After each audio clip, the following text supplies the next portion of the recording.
Welcome to Dr. David Hawkins' Sedona 2002 series, The Way to God.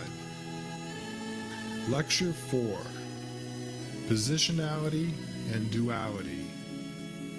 Originally presented in April of 2002 at the Sedona Creative Life Center.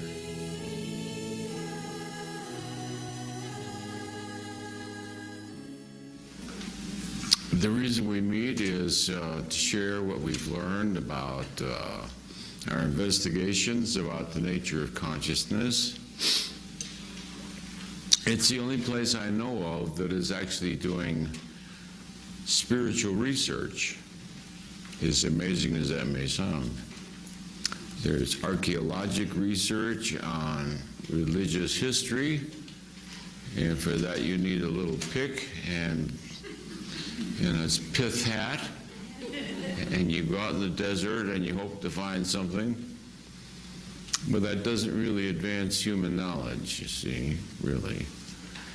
So what's unique about these talks is that we've discovered a means of investigating the nonlinear domain. We found a means of investigating that which is unknowable by ordinary means.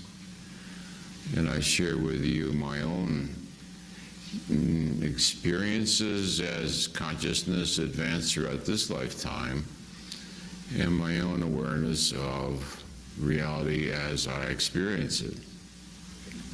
So it's both subjective and, in terms of the world, objective, in that we have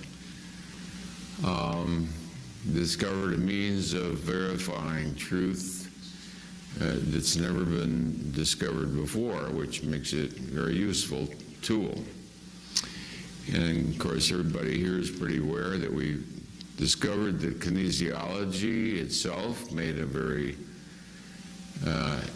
incredible tool available to almost everyone if they calibrate over 200 and their partner does. And their question is over 200, the results are valid. We didn't even know that when we wrote Power versus Force. We said we thought anybody could do it. And then I would get letters from people that they were unable to make it work. And they were trying to find out how to get even with their mother-in-law or make money on the stock market. And it could be the intention behind those things, I don't know. But I began to suspect that, and then we discovered that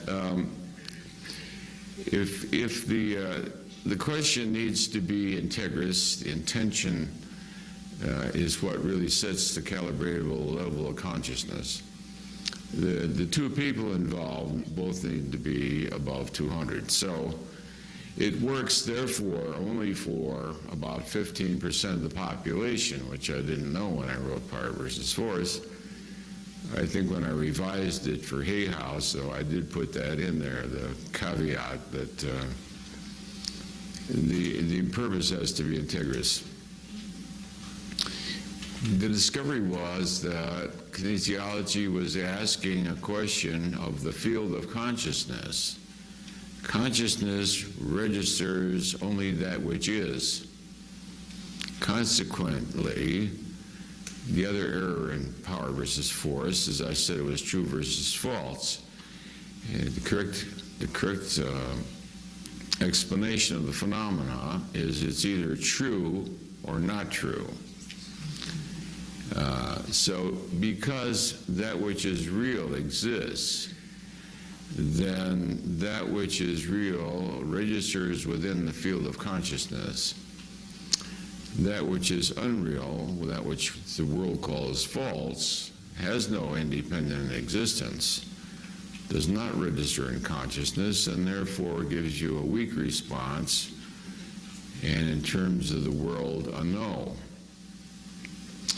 We said it's more analogous to electricity going down a wire. When the electricity is there, it's on. When the electricity is off, it's not on. But there is no independent, existent thing such as offness. That's an important point to get. There is no such thing as offness. And we'll get to that more later in the lecture, because the lecture is supposed to be about, what's it about today? Yes, well, anyway, whatever it's about. It's extremely important to realize this essential truth. That there is no such thing as offness. We'll expand upon that later. Yes, today we're talking about positionality and how to transcend positionality, because the undoing of the ego is based on a whole series of positionalities of increasing elaboration. So we'll talk about the structure of the ego, its origin, how it expresses itself in the human domain, and how therefore to transcend it. A great deal of information itself is transformational. To merely hear certain things already resolves the problem. It's not going to rain today. That takes care of that one right there. You see what I'm saying? One worry just got eliminated, you know what I mean? So certain information itself is transformational because it's so powerful, and if you calibrate the level of certain pieces of information, you'll see why they are so powerful. Everything occurs, we could start with a paradigm of context and content. It's crucially important to understand that what the ego experiences is content, and what enlightenment is concerned with is context.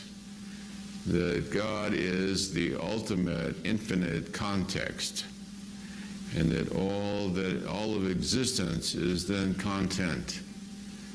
All that exists is content, and nothing comes into existence except for context. Therefore, God is the source of all existence. All that exists arises solely as a specific creation of God, you know? We spoke about that when we were differentiating evolution from creation.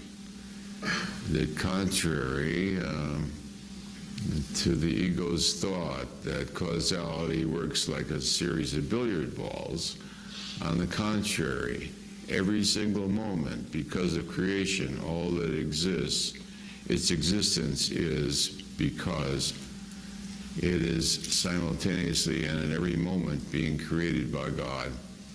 So God doesn't hit ball A and then go through all the next 14 balls until it comes out at the end, which is the traditional idea of the evolution of evolution. On the contrary, each and every movement of each and every ball is an individual creation of God. God creates this, God creates this, God creates this, God creates this, God creates this. So that the Creator is continuously present, so that all that is happening is a continuous creation, which seems to be sequential because it's perceived sequentially. But perception is not causality.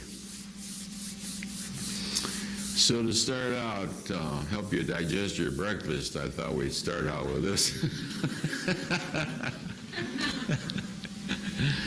Which will take us from the Buddha nature right down to breakfast.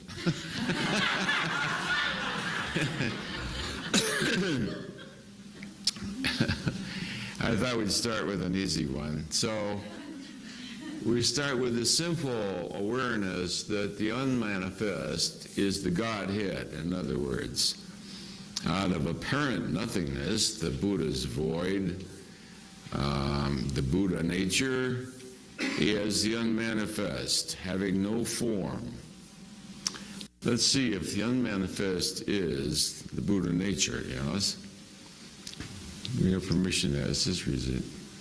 The unmanifest and the Buddha nature are one and the same. Resist. Yeah. So this is what the Buddha was speaking of then. Because in the enlightened state, there is no form, there is no thingness, there is no positionality, there is no time, space, or any point of reference. So it seems void, but the ultimate reality is not nothingness.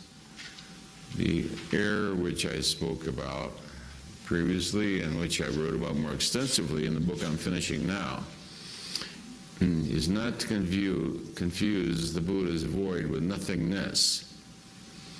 Because, as we said, there is no such thing as offness, neither can nothingness exist.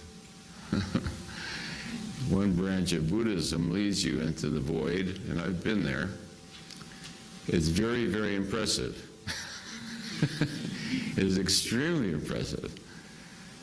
And one is certain this is what the Buddha spoke of. However, it is not. Nothingness cannot exist, and any more than offness can exist. If we have something here, we say there's something here. If we take it away, you have nothingness, but you can't give me a piece of nothingness because it doesn't exist, all right? Okay. So the unmanifest then is that which is prior, you might say prior to the universe, which is just a way of languaging it, you know? The next realization is that one is all that is. So I forget the calibrated levels of these. I think I've got it somewhere else later this morning. Each one of these, you can calibrate these levels of awareness. This would be 1,000 and up. Manifest, as the ego disappears, there's like an agonizing shock, a feeling of literally dying. People worry about physically dying. You can forget about worrying about physically dying. There's nothing to physically dying. It's a snap, you're out of the body, it's fantastic. You wonder why you ever hung out with that stupid thing. And don't forget, 99% of your fears and worries have to do with the body. Survival, money, health, transportation, food, eating, breathing. I mean, my God, it's a really drag. So the minute you're out of it, you say, oh, this is fantastic. And then somebody shakes your knee, and it's your father, and you can see he thinks you're dead. Oh, shit. He believes in death. You see, he believes in death, and if you don't go back in the body and breathe again, he's going to grieve. Well, if I'd been a true Buddha at that moment, I would have left it. It was his problem. But I wasn't a true Buddha. It was just an enlightened state, but not the ultimate. So one then reluctantly re-energizes the body, which is a terrible mistake, but anyway, you do it. That was very codependent, right? We call it codependent. You agree to stay alive so your father won't grieve over your death. I mean, that's really neurotic, you know? But that's what happened, more than once. All right, so in that state, one is all that is, the everythingness of allness. This is self, the awareness of reality as allness, the oneness and allness, complete totality, infinitude, beyond beginnings or endings. And in that state, one knows that that which I am has always existed before this universe, before other universes. When all universes have come and gone, that which I am is continuous, because one, that's experiencing God as allness. The state prior to that is the awareness, the these are states you can reach through meditation, and we'll get into that in another lecture.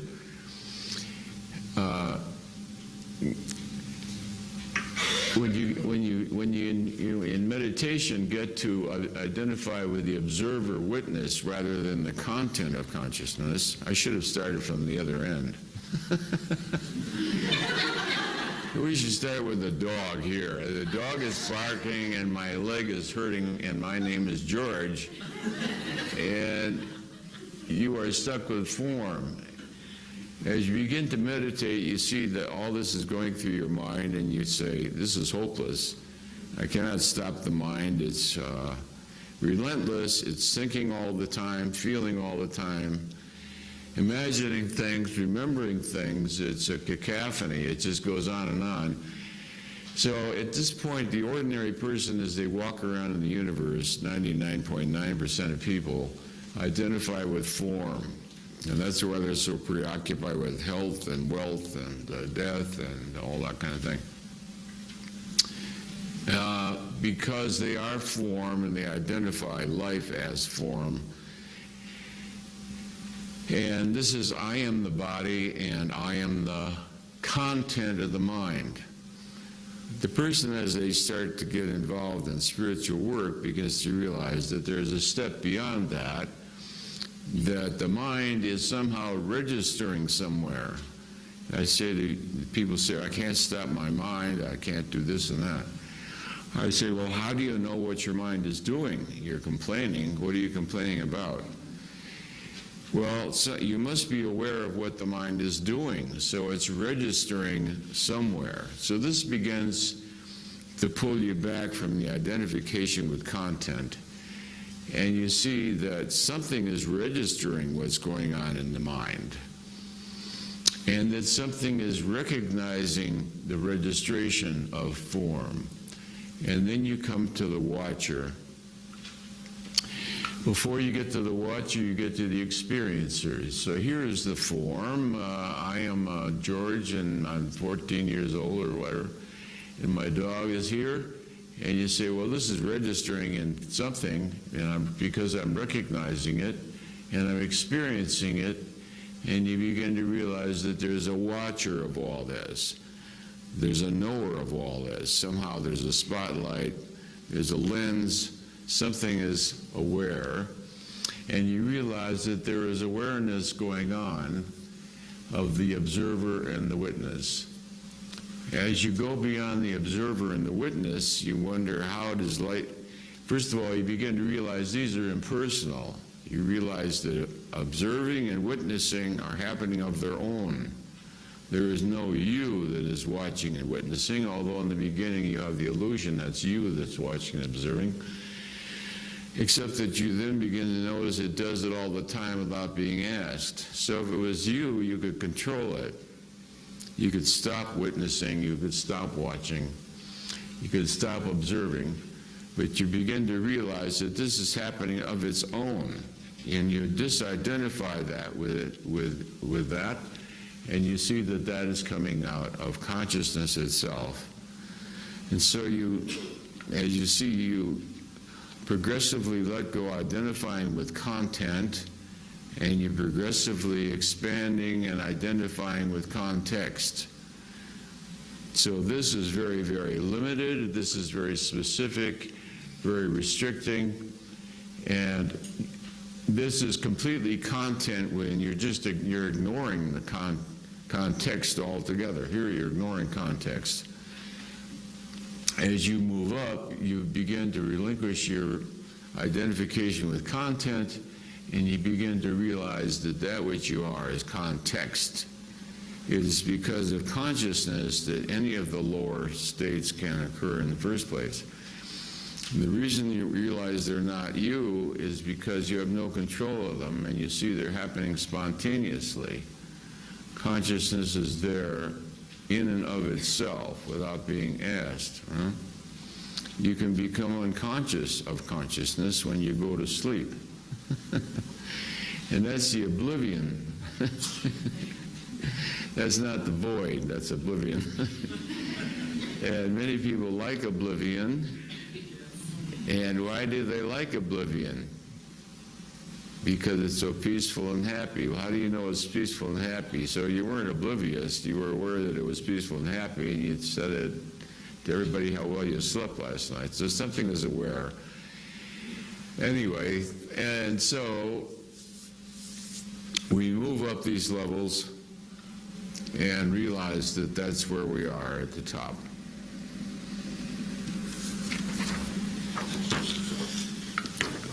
Everybody realizes now that you're the unmanifest, right?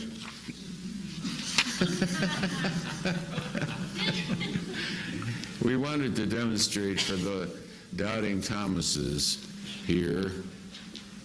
Stand up, doubting Thomases. Where are you? Let me just ask if we can do this.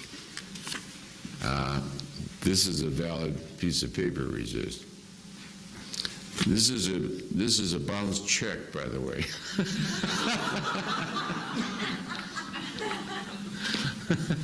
For those who doubt the accuracy of kinesiology, I think it's always fun to have a bounced check. So we do that at every lecture too for fun, because so far the person has obviously not deposited the money, because it still bounces every time we check it out.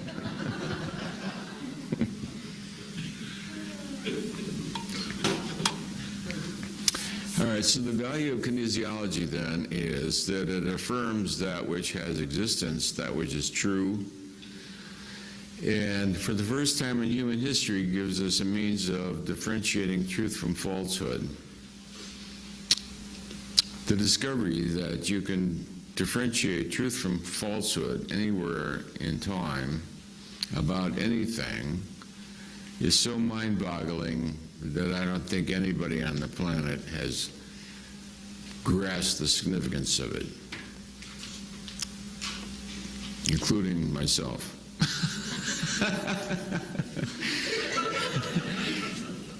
It sort of blew me away for some years, and a number of people, when they first read the prior manuscript of Power versus Force, went to Europe for a couple of weeks and to just recover from the shock of the discovery that for the first time in human history, mankind has some means of navigation other than credulity, in other words, other than faith in others.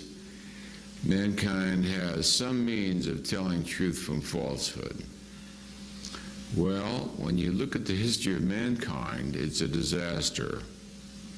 The history of mankind is really a disaster. And if you don't think so, you watch the History Channel a couple of nights and it'll change your mind. Well, the consciousness of mankind, was about 190 for many, many centuries. And 87% of the population, or 85%, calibrated below 200. And therefore, such things as the current situation in the Middle East is the way the whole world has been. Not just the Middle East, the whole world's been that way. All of Europe was ravaged by one horde after another. All of Asia was ravaged by one horde after another. It was just one civilization plundering and savaging another civilization continuously. And it goes on right up to this very day. Hasn't changed at all. If we calibrate the energy of the Middle East right now, it'll be about the same as the dinosaurs, I would imagine. Can we have permission to do the Middle East resist? The Middle East is over 65. Oh, the Middle East is over 60. 65. Geez. It was 70. It's gone down. We have permission to ask about Mr. Bin Laden resist. He's over 65 resist. No. So you see, let's do the dinosaurs. The dinosaurs were over 30, 35, 40, 45, 50, 55, 65. Very interesting, isn't it? So, if we see the evolution of life, so we'll have to, in the book I'm finishing up, trying to track the evolution of consciousness as it appeared on the planet and then evolved throughout time, on up to the present day. I'm trying to recapitulate life and all of its expressions, especially as consciousness and as all of life, throughout all of time as it evolved on this planet. I thought I'd do that before lunch.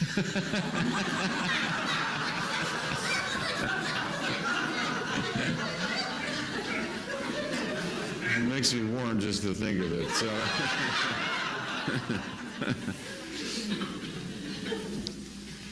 Anyway, that's what we're doing. And but you see that life then appeared. What happened to our diagram? Oh, anyway. It appeared out of the unmanifest becoming manifest. And the light of consciousness then shone forth.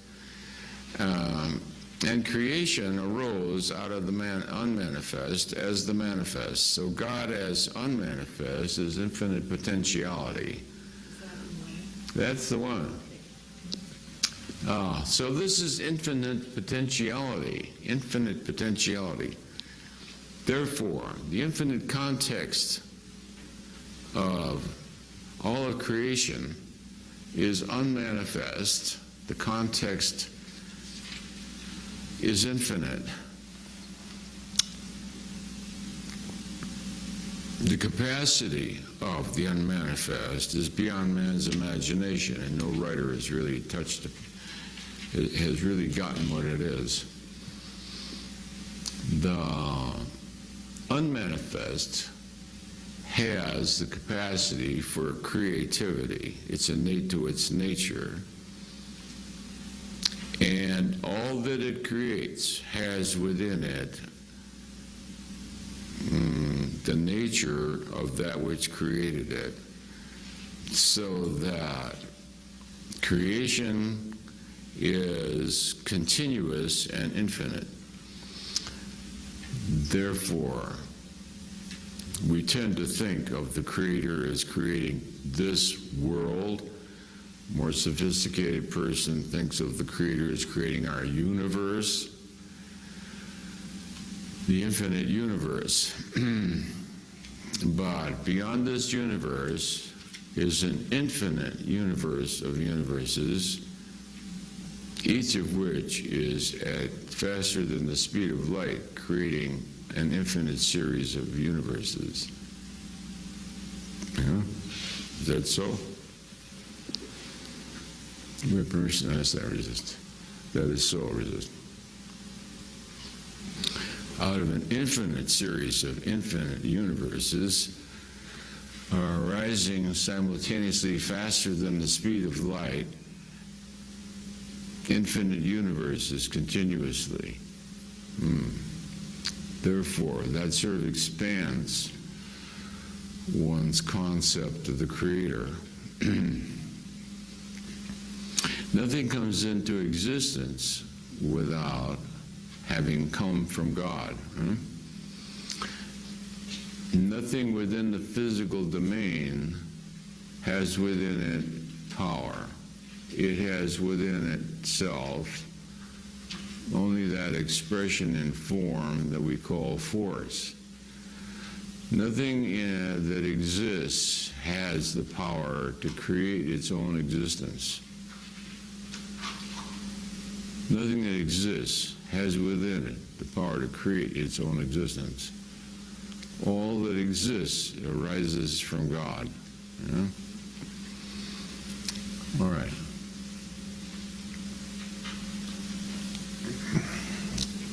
So this, out of the unmanifest arises the light of consciousness with its infinite power, interacting with matter, and we have life united with matter. And creation as we know it then is the lighting of matter by the light of consciousness as life. The life then evolved on this planet through very rudimentary forms. It did not occur spontaneously as a happy accidental combination of chemicals, as sort of pedestrian science would have you think. Don't forget, science is on different levels too, and what people think of as science varies all the way from the somewhat stupid to the brilliant. Just because it's labeled science doesn't mean that it's highly intelligent. Very often it isn't. And anyway, the lowest levels of science then are concretism, literalism, and reductive materialism. So anyway, according to that theory of evolution, then there was a happy combination of chemicals that began to breathe and think, which is, unlikely. Why is it unlikely? Because you're mixing categories. There are two different categories of existence. Materiality has no capacity for consciousness. It's very obvious to anybody that thinks about it that for anything to evolve has to have a pattern. And where would this pattern arise? Well, the pattern arises in consciousness, and then it manifests in the physical domain. So all power is within the field of consciousness, and what we see is the evolution of form. But the evolution of form is only a result, a consequence of that which is evolving in consciousness. How can we say that is? Because we see the progression of complexity and function throughout the evolution of life on this planet, from the smallest little bacteria at the bottom of the sea. The small little bacteria begins to multiply and begins to learn. So we see qualities of consciousness now accompanying materiality and physicality, because learning is not something that chemicals and molecules do. So the evolution of consciousness then, and as it manifests in form, we see as the evolution to higher and higher forms. And we see the complexity of form increasing. We see not only complexity of form, but we see aesthetics. We see aesthetics, the incredible beauty. If you watch the Nature Channel long enough, you're stunned by the incredible beauty and the complexity of the design and the discoveries made within the physical domain. The fish at the bottom of the sea that know how to produce electricity, they knew how to do that 500 million years ago, long before we discovered electricity, phosphorescence. And the electric eel, in the days of ancient Greek, they used to treat depression by taking electric eel and shocking you with it. A certain number of people, now they recovered, probably, just so you don't get hit by that electric fish again, if nothing else. Yeah. But anyway, as we see the evolution of evolution, you see the evolution. What you're really seeing is the evolution of learning and the capacity to store learning. So you needed a brain then to store the learning in the physical domain. We see the evolution of life becoming more and more complex. But you see sort of two trains of life. You see the train of life which lives at the cost of other life. And it reaches its maximum at the level of the dinosaur. The dinosaur, which from an aesthetic viewpoint is a bad-looking hombre, lives by chewing you up. Anything that's smaller and weaker, it eats you. So it maintains its life at the cost of the life of the other. We might say that it's the height of egocentricity. The reptilian world, the world of the dinosaur, is the ultimate me. Fulfill my wants. If you want to mate, you knock the female down and you mate her. And if you want to eat something, you kill it and eat it. If something is in your way, you knock it over. Very much like preschool. In preschool, you're not allowed to eat your other children. We train them to eat cookies, unless you get to be a famous boxer, in which you can go back to eating people again, or their ears anyway.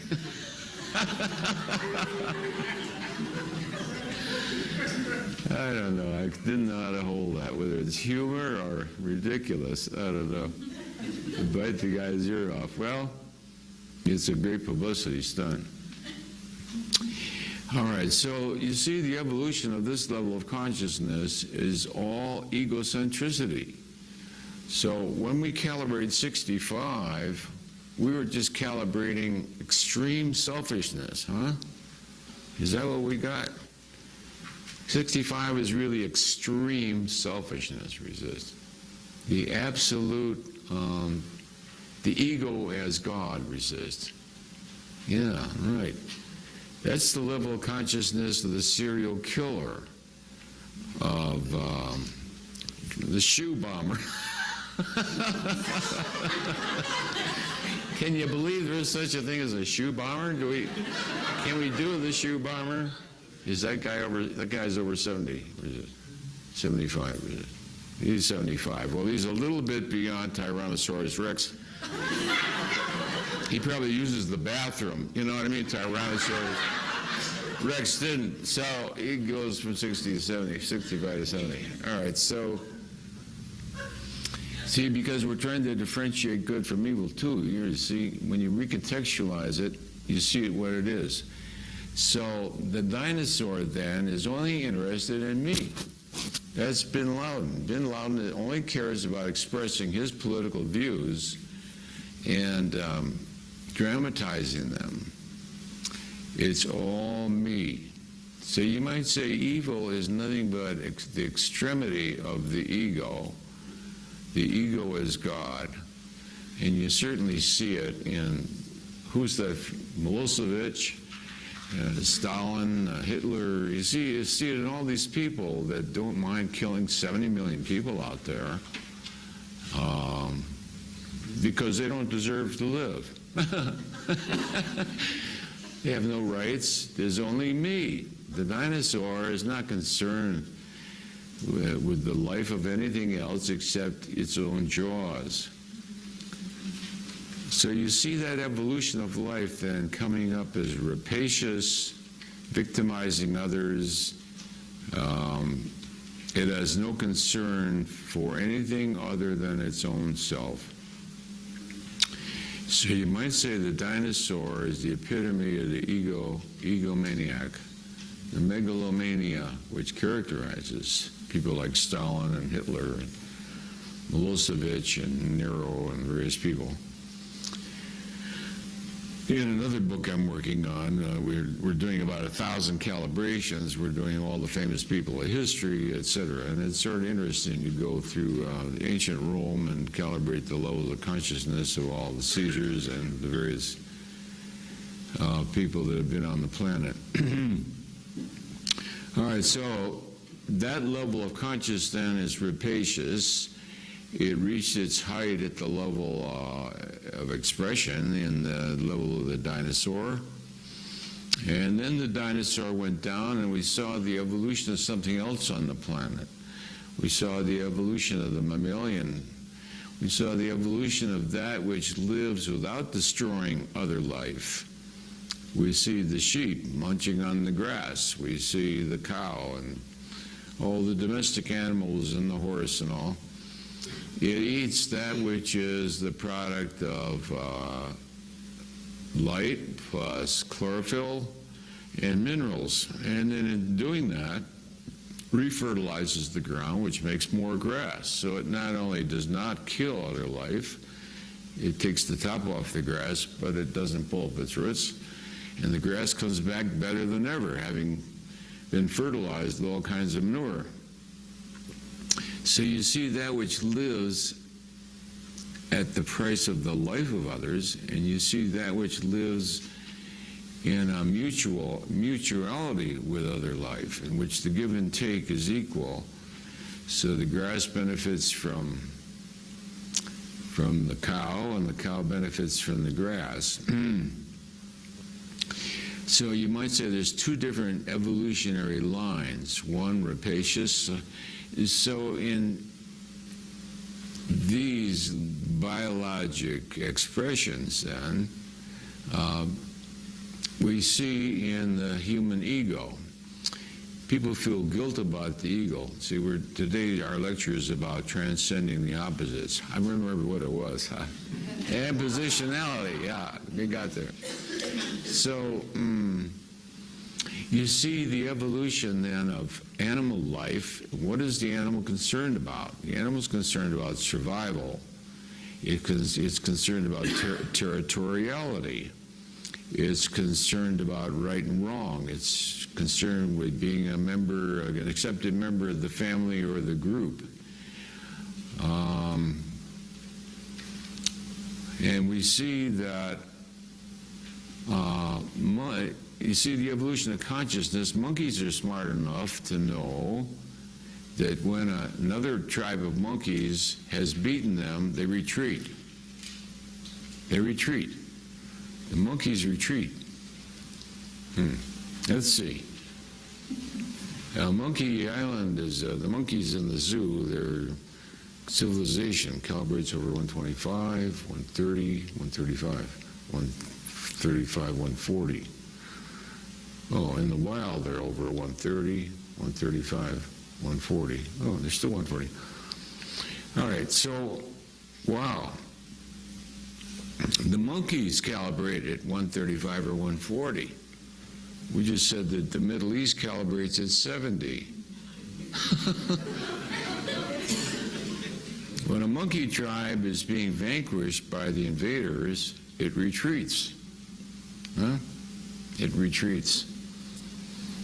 Well, the Germans didn't do that at the end of World War II. It was vanquished, and it went ahead and killed a few more million of Russians and had a few more million of itself killed. Japan didn't see that at the end of World War II. It took 2 atomic bombs to get it through their thick skull. I mean, that's really dumb. If you're not very bright, you don't get it the first time. So hundreds of thousands more had to go. All right, so that gives us some idea then how the ego arose. So we can stop feeling guilty. The ego is not your enemy. It's not evil. And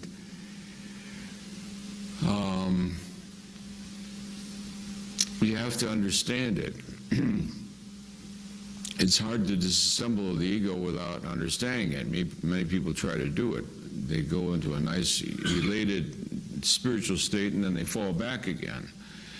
And they don't know why they keep falling back again. To stay there, you have to disassemble the ego, and to disassemble it is to merely understand it. To merely understand it is already to disassemble it. But as you understand the ego, it's already getting weaker. By noon, your ego is going to be weaker. We forgot to calibrate the audience. Darn it. Let's do, we can do the audience as they came in this morning. They're over 410, 420, 425, 430, 431, 432, 432, that's good. 432 is great to talk to. 200 is too stupid.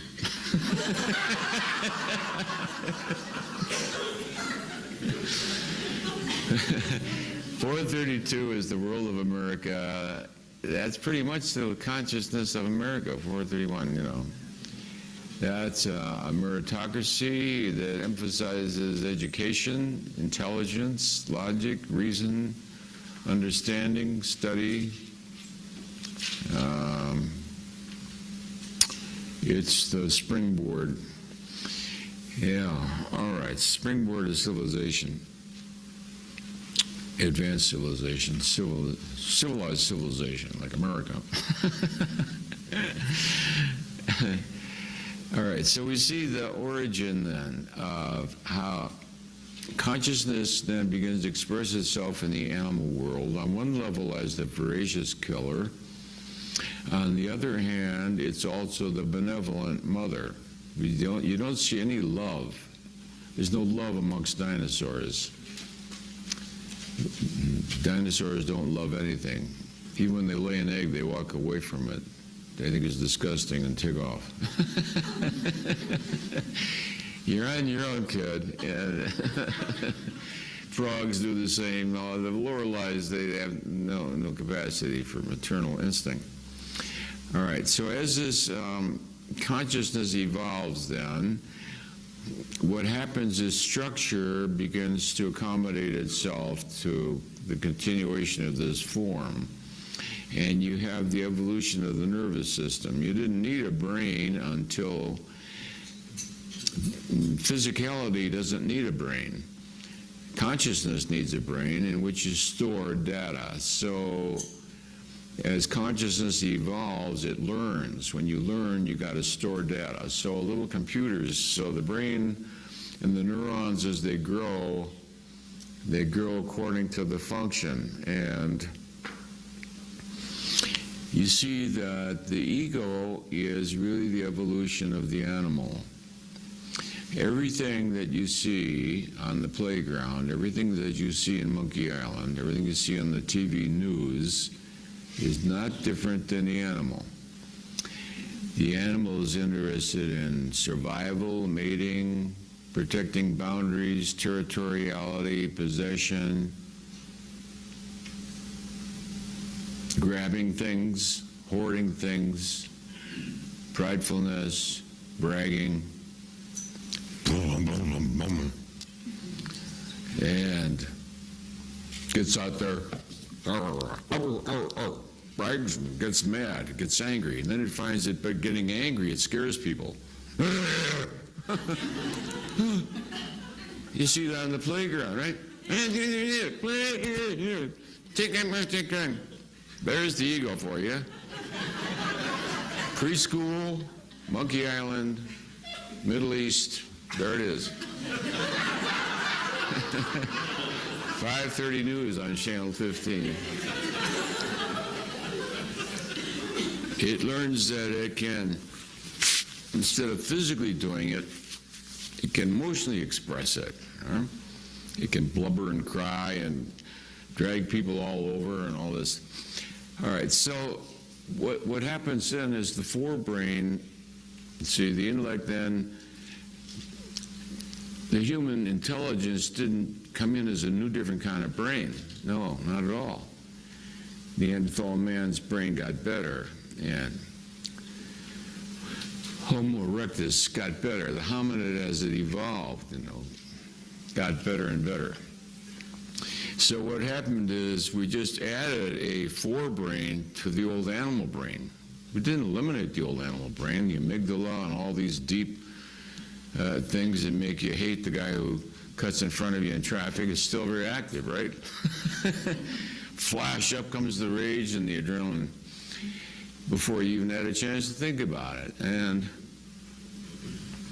so the brain is structured to serve the animal. It's set to trigger. The anger comes up, the amygdala shoots up before your frontal cortex even gets a chance. All right, so the ego then is selfishness, self-centered, and the animal instincts become elaborated through the intellect. Now man has an intellect, so he can extend his animal nature now in more sophisticated, extensive means.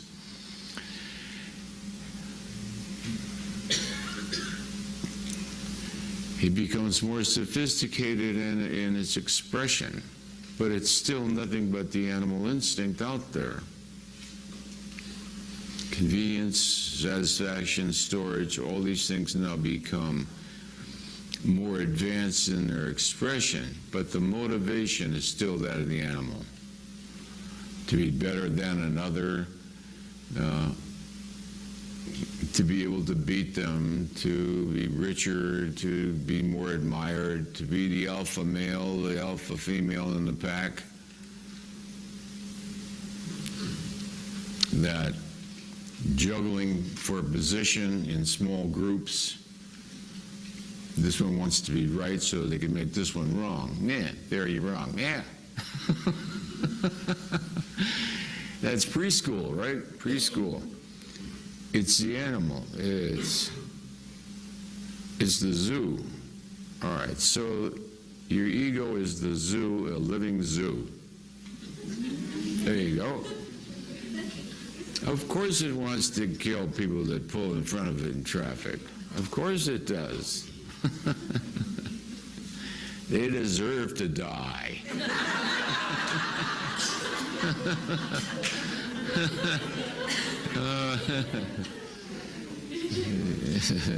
See, the difficulty with spiritual work, as a teacher, I'm trying to jump the pitfalls, to recontextualize the ego, to see its true nature and how it arose. You don't have to feel guilty about it. You don't have to crush yourself because how could I have said that or made that mistake? How could I have been so cruel? Because you're a vicious little dinosaur inside. You'd like to chew her rotten little tail off and punch her right in the eye, wouldn't you? That's the truth of it. Okay. All right, so you got to own your animal. You own your animal. And the animal is called the ego. All right, so the ego is trained to think in terms of form. When the animal wants to eat something, it has to perceive. So the ego's primary mode is perception. If I'm going to eat this critter over here, I have to estimate the time it takes to get there, my strength as compared to that animal, etc.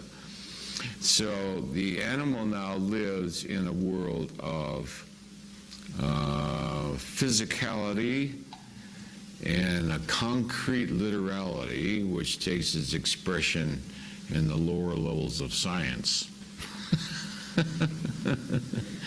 Nothing is real unless it can be measured. Yeah, that is the lowest level of science.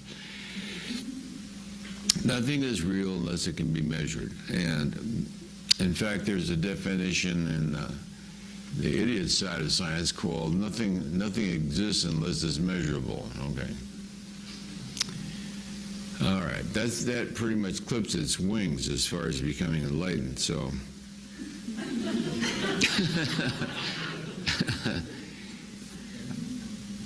Because as science advances, it realizes that kind of thinking is why it can't get any further. And it has to look to consciousness itself. That's why we have conferences on science and consciousness. The more sophisticated, the high end of the intellect in science, of course, is aware of advanced theoretical physics, subatomic, subparticle physics, and the quantum reality. How does consciousness then interface with the physicality of the world? And that takes us to quantum mechanics, which reached its height in, I would say, the 30s. And even those who don't know about quantum mechanics, I would give you a lecture on it complete with all the mathematics, but it would put you to sleep. To prove it, you don't need to prove it any more than you need to prove that when you turn the key in the ignition, the car goes on. But everybody who has ever heard of quantum mechanics realizes that there is a microscopic reality beyond the macroscopic world. The world of observation, the world of the ego is macroscopic. However, there's something else going on in the universe, and Everybody has heard of the Heisenberg uncertainty principle, so we'll just state one or two things about it that's significant. Smaller than the smallest atom, smaller than the smallest particle, smaller than the electron, smaller than the photon, is a reality which has as a basic principle uncertainty. So Heisenberg's uncertainty principle is stated: things can exist either as a particle or as a wave. All exists as a potentiality, and the potentiality is influenced by consciousness, because the startling thing about Heisenberg's discovery was an observation, the second time you make it, has changed. The fact that you've observed the phenomena has already changed the phenomena. You cannot observe the same phenomena in quantum mechanics twice. The mere act of observation has already changed its potentiality and its innate energy potentiality, as well as its position. Its position already changes. We all know that intention changes results. We all know that what you hold in mind tends to potentiate, tends to materialize, What you hold in mind tends to materialize. We know that prayer is effective, not always what the kind of prayer you want. Oh, dear God, please hold the bus so I won't be late for my violin lesson. But we know that a maintained intention has a very powerful effect. And it's the most important thing karmically. It's the most important thing that determines the level of consciousness is intention. You might say that which we're accountable for is intention, not results. Let's see if that's true or not. We're responsible for intention, resist. It's the spiritual intention, the spiritual will that determines karma, resist. All right. So that keeps us from worrying about every little time we say damn and then feel guilty about it. Oh, Lord, I didn't mean to say that. It's the overall intention, the alignment. It's not every little wave that hits the prow of the ship. It's that you've set the compass in this degree. This is what's going to determine where you go eventually and where you're at now, because it's all one. So we were tracking the origin of the ego. In order to disassemble it, we noticed that it originates from, its main purpose is survival within the animal world. And we don't see love evolve until the maternal. The first, you see two emergences of love. You see the bonding of male to male in the hunting pack, and you see the maternal. And then you see the bonding of the maternal as nurturance. The mother elephants and the aunts and the grandmothers will all nurture so they bond like men bond. So the women bond in maternal functioning. As far as love between men and women, that is a very recent thing. A couple hundred years old. Romantic love is just born on the planet. And men went off and hunted, women stayed home and made babies, and they didn't hang out with each other. What are you going to talk about, you know what I mean? Romantic love only arose a couple hundred years ago, really in the feudal era, where the idea of a flower to the lady of the house and all this. Women were to mate with, and men were to bond with. See, to a man, men bond with other men, and they mate with women, but they don't necessarily bond with women, as we know from the divorce rate. Women come and go, yeah. But your buddies are your buddies, you know what I mean? Your buddies are your buddies, women come and go, yeah. And women at the same time also hang together for the sake of the clan and the children and the growing up of the young ones. But romantic love is really very, very recent on a romantic level. However, we do see love evolving as companionship and friendship in play even in the early mammalian kingdom. And anybody who watches the Animal Channel sees that. Last night there was a very funny one about a parrot and a cat, I think, that bonded with each other, and they played with each other endlessly and rolled around them. So you see the evolution of love. We didn't see it in the dinosaur. The dinosaurs don't really kid around.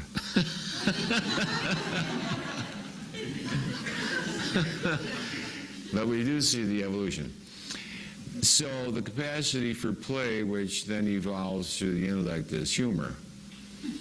And one of the most healing modalities and useful in spiritual work is a sense of humor. And I would say, never trust a person who doesn't have a sense of humor. They'll turn you in. They're deadly. Yeah, every whistleblower is grim. We wanted to ask about the elephants. Elephants, a group of elephants calibrates over 180, 185, 190, 192. Elephants are about 192. Very interesting. They have a lot of awareness and non-verbal, non-structured awareness. There's an awareness of that they are. So let's see what that says. The elephant realizes it is resist. It realizes that others are resist. Capacity to recognize existence. Capacity to recognize existence. So that awareness is why I can't hunt, and I can't see anybody really hunting who's conscious, because I remember my father saying that one time, to be one of the boys, he went hunting with a .30 caliber deer rifle, and he finally discovered this deer in the woods, and he looked in the deer's eyes, and in that instant he couldn't kill it. He saw what it was. He saw the consciousness shining out of the deer. The deer loves its life and is aware of its existence the same as you, no different at all. It just doesn't call itself deer. But he saw that it was really existence itself coming forth as awareness of existence, and he couldn't kill it. And so he never killed anything. I've never killed anything either. It's just because you're aware that it loves its life. All that exists loves its life to the same degree that you love your life. Let's see if that's so. The deer loves its life to the same degree that we love ours. Wow, huh? It loves its life to the same degree you love yours, huh? So that makes the Middle East look a little worse than it did this morning.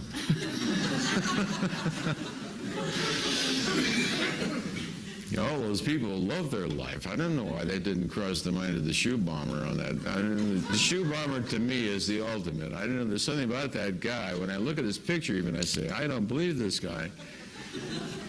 Getting on a plane with your shoes full of bombs, and blow yourself and everybody on the plane up. I mean, it is so bizarre.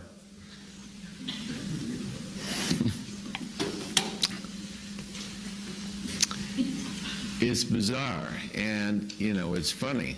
It's humorous. As you evolve spiritually, then, what happens is you get away from good and evil, and you see things as ridiculous, absurd, nonsensical, childish,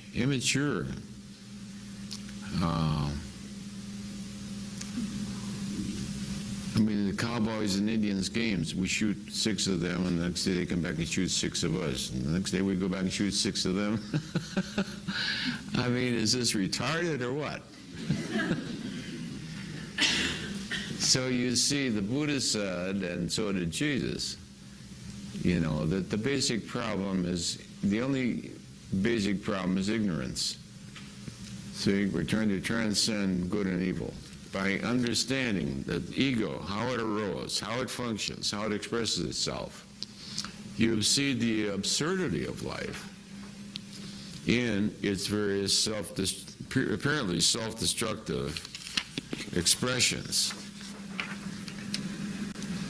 Now, we want to get beyond positionality. This is from a book I'm working on now. All right.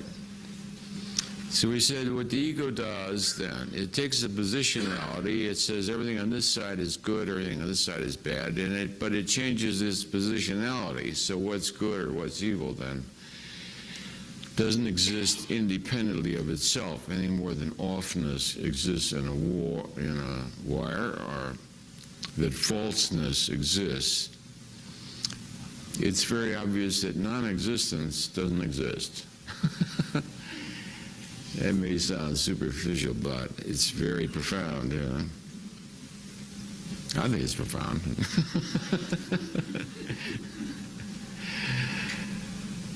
All right, so let's see how this works. You can see that we can take a point anywhere here. This is light. We can say that light is either there or it is not there. Languaging, however, takes a point here and says, well, this is light and this is dark, and they're opposites. As you can see, they are not opposites. They're only a matter of degree. And the only thing I really want you to get out of this today is there's only one variable in reality, only one. The mistake of the ego is to think there's two, and those two are opposites, and that you have to choose between the opposites, good and evil, and right and wrong and all. There is varying degrees.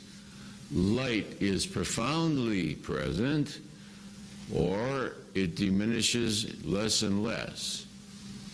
And when it's completely absent, we call that darkness. Then, in languaging, in the dualistic style of the ego, we say they're the opposites of light and dark. Opposites of light and dark.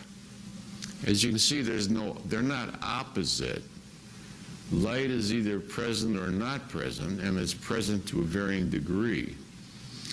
When we'll go back briefly over the levels of consciousness and see again how that works.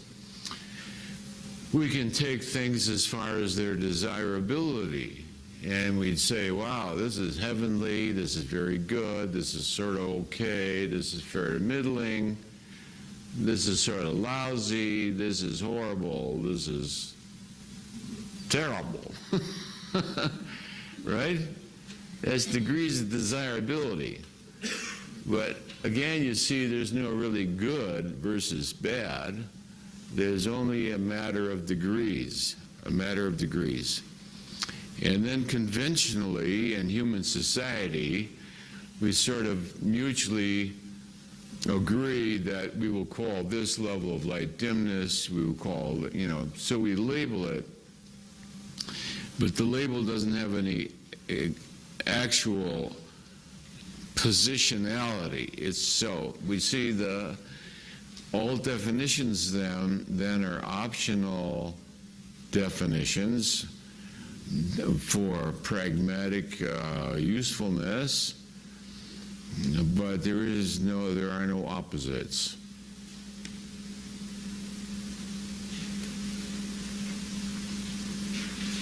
To merely see that takes you beyond the polarity of the opposites, which is one of the great blocks to the evolution of consciousness and spiritual work.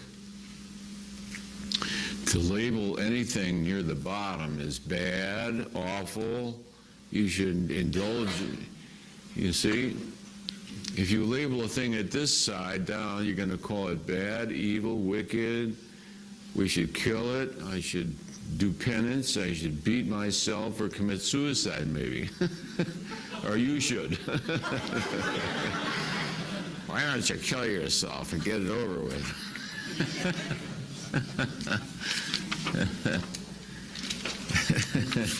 Do me a favor and kill yourself, will you? So, we want to just recapitulate how this, that's the wrong one, here it is.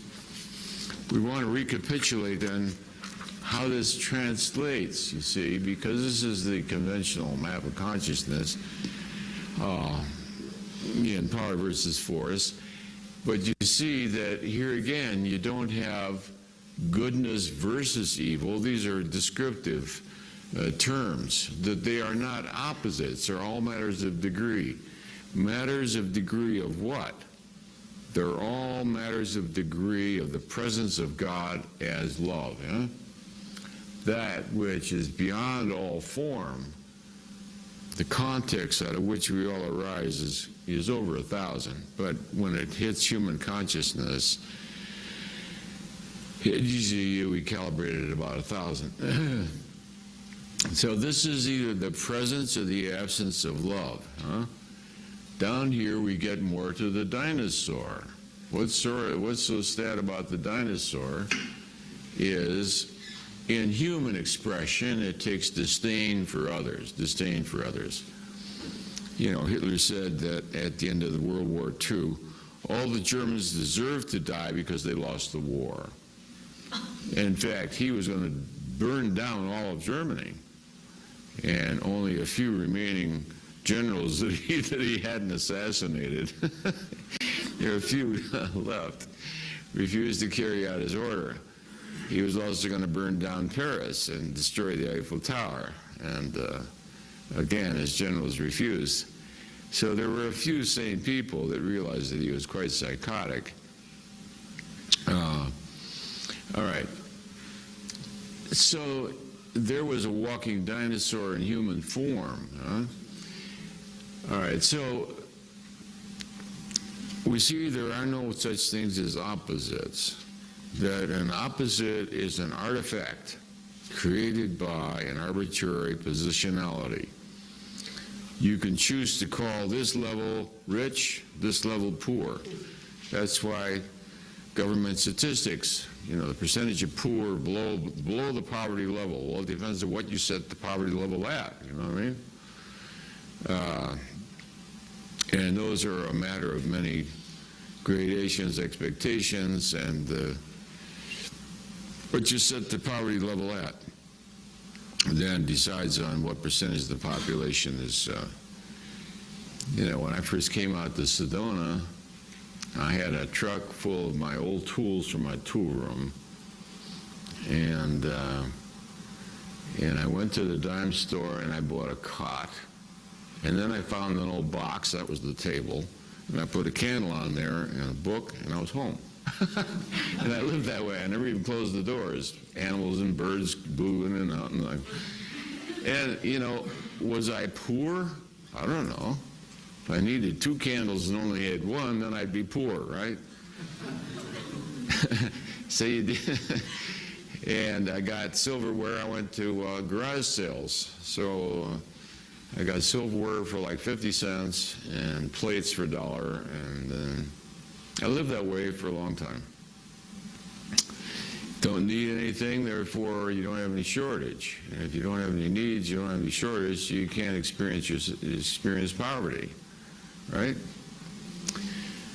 All right, so there I was with nothing at all and rich. Then I needed some cash for something, I forgot. So I had my old truck in Sedona. At that time, this is the mid-'70s, late '70s, people were into gardening, but there was no manure. I discovered down in a nearby town 8 miles away, there was a dairy farm with 600 head of cattle. Boy, they had a lot of manure. They heaped it up with big maw things and this, and then it dried, and they had tons of manure. For $10, they would take this thing, lift it up, dump it in the back of your truck, boom. I had a whole truckload, the back of the truck go down. For $10, I had a whole load of manure, and I drove it to Sedona and sold it for $55. $45. Cash. Profit, minus the gas for 8 miles. So now I was well fixed. Before I wasn't in poverty, but now I was pretty well fixed. $45. All right, so you see, definition then, definition. On the other hand, back east, I can remember a time when if I didn't have like 25,000 by Monday, I was going to lose this and that. So you see, it's just all, where is poverty? I don't know. It's where we want it to be. But there is an important point. These are not opposites. These are not the opposites of good and evil. But there is an important point. We notice if we take the temperature of water, so we need my temperature graph here, degrees Fahrenheit, okay? We notice there is something important, however. If, again, here's either the presence of heat or its absence. Heat and cold are not opposites.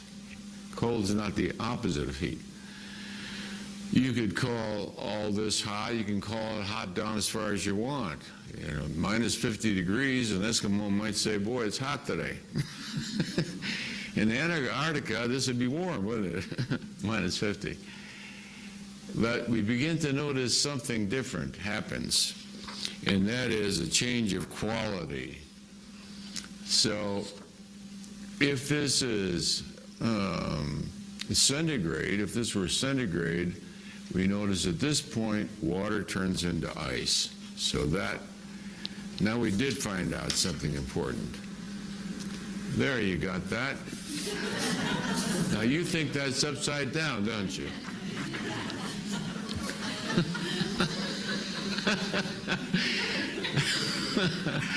That's because you're not standing on your head.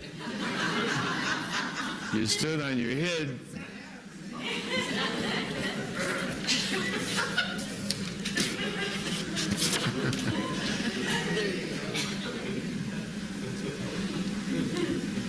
If you're standing on your head, you'd say it's upside down.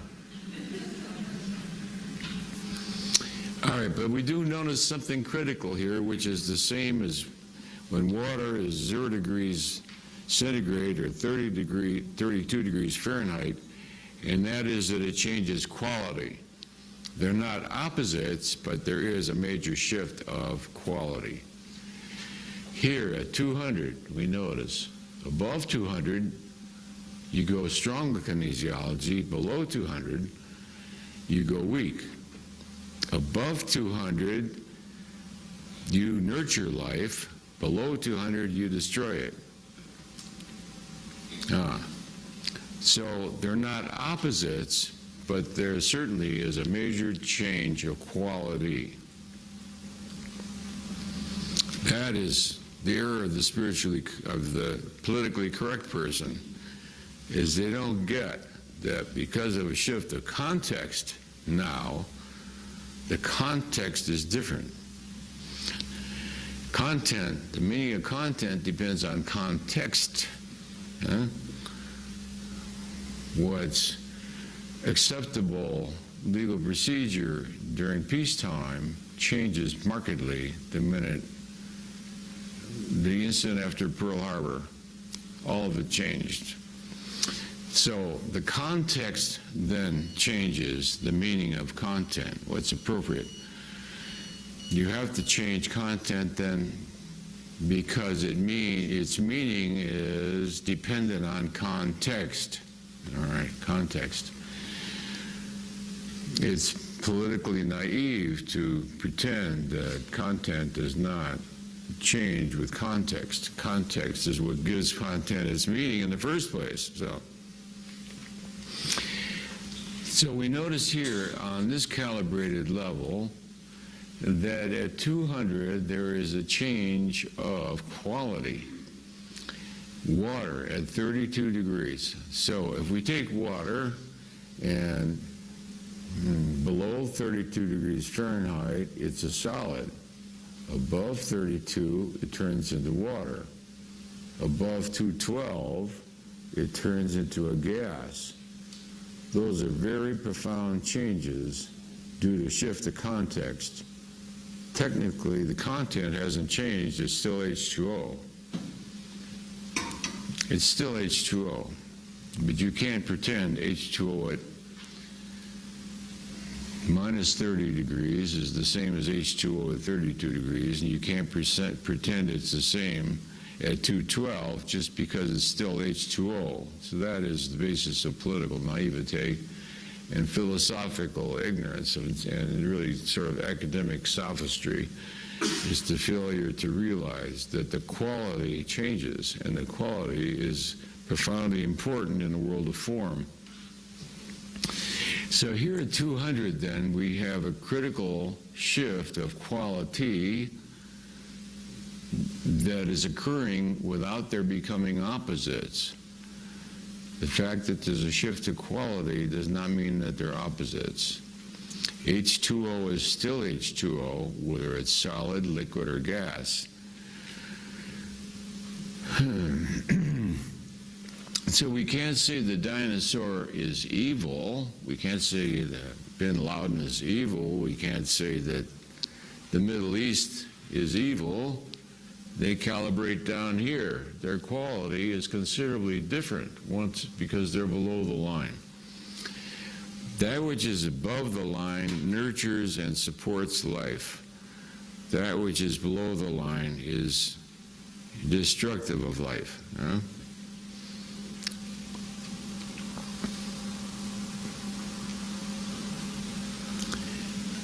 To see that all discernment then is a matter of positionality. All description is arbitrary. No such thing exists in and of itself. It gets you out of the hook of good versus evil. I mean, good versus bad, good versus evil. It's the way out of guilt about the content of your own consciousness. It's the way out of hating the content of other people's consciousness. Do I hate bin Laden? No, I don't hate bin Laden. Why would I bother hating bin Laden? I mean, the guy is sort of mental, right? He belongs in a ward someplace, you know? He's not responsible to himself, to his fellow human beings. And he said, and there he is chortling with glee that he killed 3,000 Americans and he's going to kill Americans.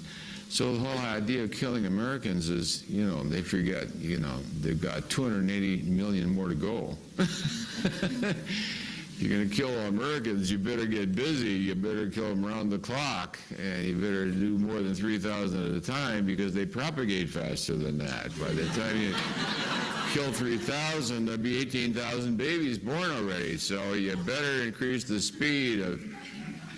So, I mean, you know, it's not only futile and stupid, you know. And you worry about the destiny of the soul. Well, I guess I shouldn't worry about it. Anyway. All right, so we begin to see then things as nonsensical, idiotic, ludicrous, ridiculous. And that which is ludicrous and ridiculous is very close to that which is funny, you know? Like the joke, I don't know whether to commit suicide today or go to a movie. Why is that funny? Because it's extremely funny. You see bin Laden saying, I don't know whether to kill 3,000 Americans today or go for a camel ride. Well, I don't recommend camel rides myself. I would never make a very good Arab. I was over there, and when you're on top of a camel, let me tell you, you're way up in the air. It's not like a horse at all. I mean, you're like up there. And I had to beg the camel driver to get me down. And he wanted $10.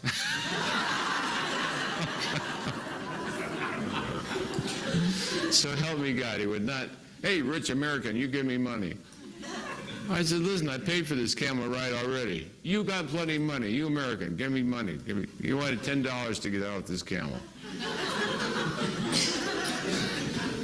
I said, it's either that or I'm going to sit out in the hot sun all afternoon. So I gave him $10. And then he had the camel sit down and roll.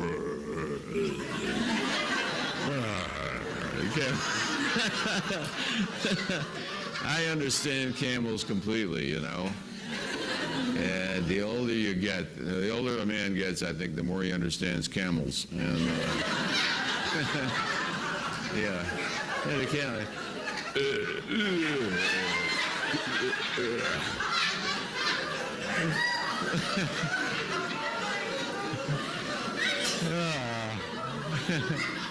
Poor old camel, like his arthritis is killing him. And he's got this mean trainer. They're mean over there. They got this whip, and if the camel doesn't behave, they whip their front legs. The camel's going, hello! So that did not make me happy with that culture at that time anyway. All right, so you see how then life is evolving in varying degrees. We see that consciousness is really the appearance of love and the evolution of love. And you see almost the resistance to the lower energies, their dominance of life on this planet, almost in conflict with those that have a higher energy. It's almost like a battle to see who's going to dominate the planet. And of course, in 1986, what we discovered was that the consciousness level of mankind, for the first time, went over 200. And the prognosis then for mankind is considerably different. 190 means that eventually man would destroy himself. My prediction was the man was going to destroy himself. It was almost inevitable. And in fact, the mechanism was already in place. You remember the Russian super bomb that if they lost the war, would destroy all of life on this planet for thousands of years and millennia to come. So the megalomaniac almost won this planet, came very close, very close. And but then what happened is consciousness went over 200, and I think it's currently still at 207. Somebody asked me, has it changed since 9/11? I don't think so. Consciousness level of mankind, we have permission to ask that in the public resist. It's over 206, 207, 208. Still 207. All right, it stayed very, very low for thousands of years and then suddenly jumped to 207. The prognosis for mankind is completely different. 207 is a whole different universe than 190. 190, what Hitler did is acceptable. 190, the Middle East would be acceptable. 190, devastation and disease and ravaging others and rape and pillage is acceptable. Over 200 is no longer acceptable. It still goes on. It still goes on because the evolution of consciousness seems to evolve in certain places on the planet. The Western world, as we know it, tends to calibrate in the 400s. There's places, whole continents that calibrate maybe 70. The whole African continent calibrates maybe 75 or 80, in which disease and death and all such things are prevalent, and the average age of death is 26 or 29 or 30 or whatever. So we see consciousness then breaking forth in greater evolution in primarily in spots on the planet. America's about 431, I think, isn't it? America, as we know it, is over 400, 420, 430, 431, 432. 431 is right on where America is. That's quite a contrast with 70. You understand it's a different world. We cannot judge the Middle East, which calibrates at 70, when we're at 431, right? You understand? It's a different world. It would be like saying alligators are wrong to eat other living things in the swamp. That which lives in the swamp lives in the swamp and lives by the laws of the swamp. You understand how we're transcending good and evil, good and bad, wicked and... So what we're trying to do this morning is transcend that positionality. The most difficult one for most people in spiritual work is good versus evil. That's the one that people get hooked on, either in condemning others, which then puts them in the same point of self-judgment, or in judging themselves, which they then project onto the world and judge the world. So it's hard to watch the evening news without good and evil coming up, and the President of the United States, of course, has a very black and white idea of good and bad, and it has, pragmatically, pragmatically it works, pragmatically.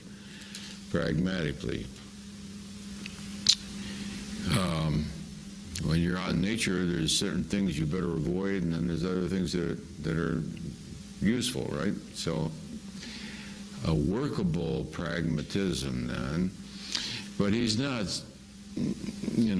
for our purposes then, good and evil are different than what the president is saying.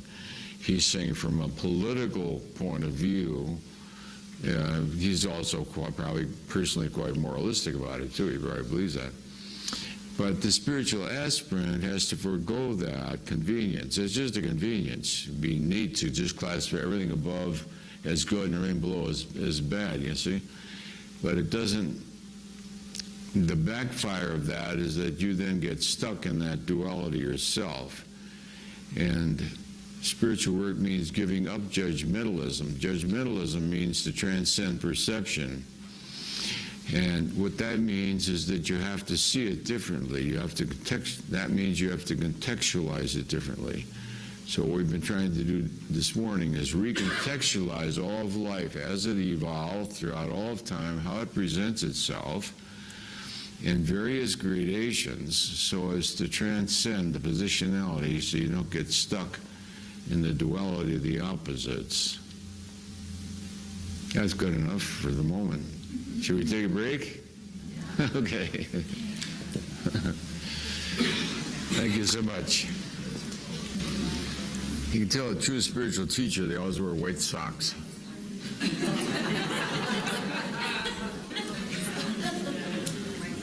Why do they wear white socks? I don't know. Because they can't be bothered trying to find a pair that matches, I guess that's what it's about.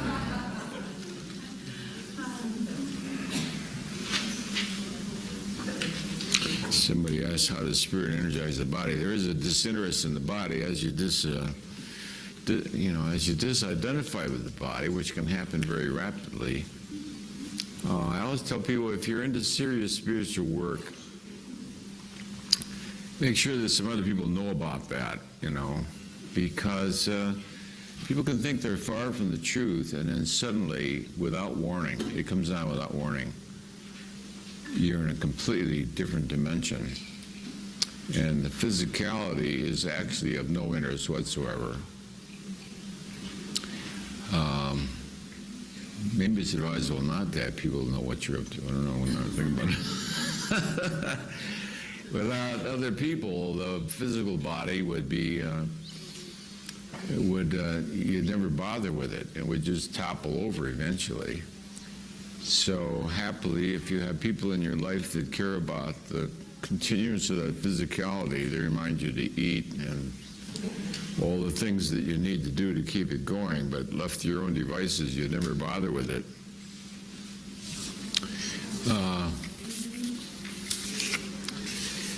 Well, we're on back talking about all kinds of interesting things, but I forgot what they were.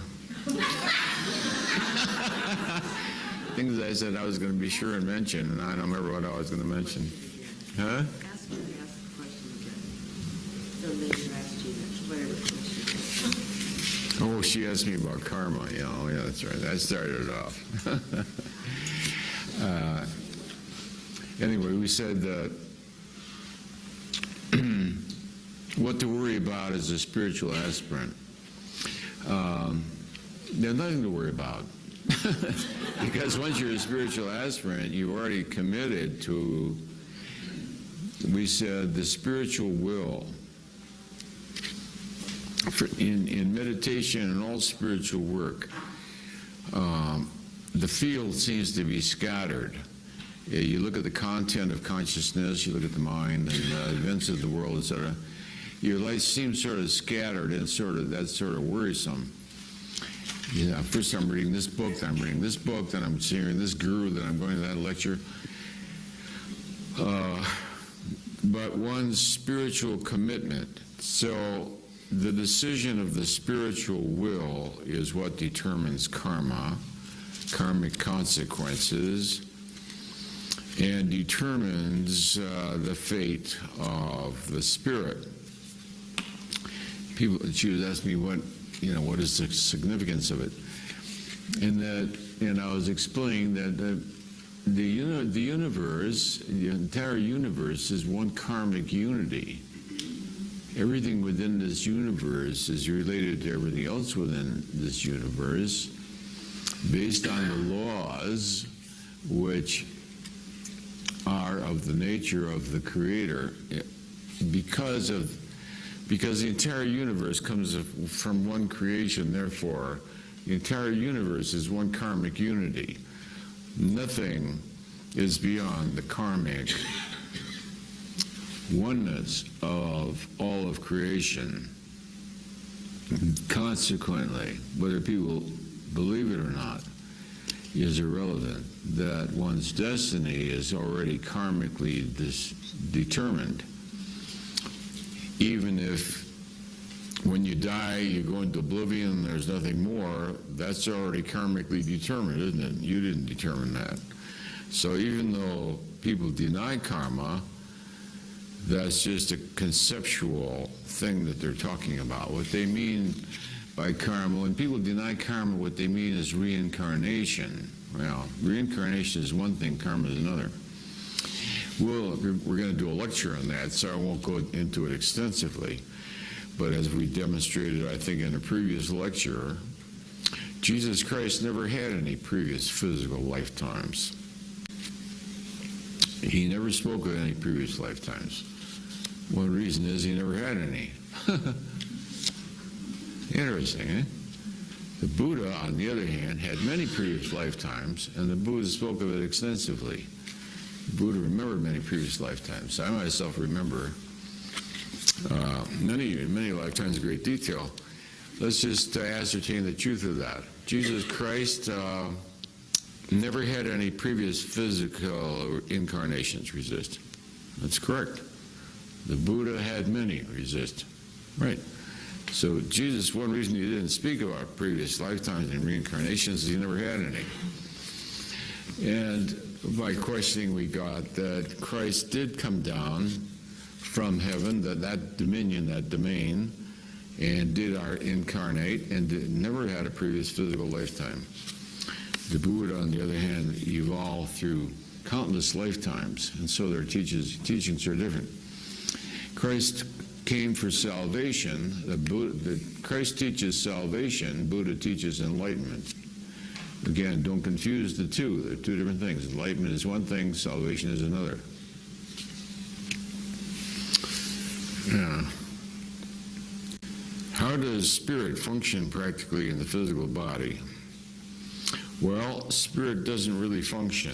Spirit is like the electricity in the wire, and the electricity doesn't care what form it flows into. It could be a toaster oven, it could be a microwave. It doesn't really care because it only is what it is. It doesn't change function. So the spirit then is, you might say, is the energy of life itself. The energy of life itself manifests depending on the form in which it finds itself. How do you calibrate truth versus non-truth if you don't have a partner to do kinesiology? That's a frequent question. And a lot of people know this particular technique where the truth makes you go strong and you can't break the ring, and Bin Laden thought of that guy again. I don't know. He makes you go weak. So that's one technique you can use on your own. There's many people who know how to do it. If you go on the internet under kinesiology, there's quite a list of resources. Also, from the levels of consciousness, you can pretty much guess where you're at and where everybody else is.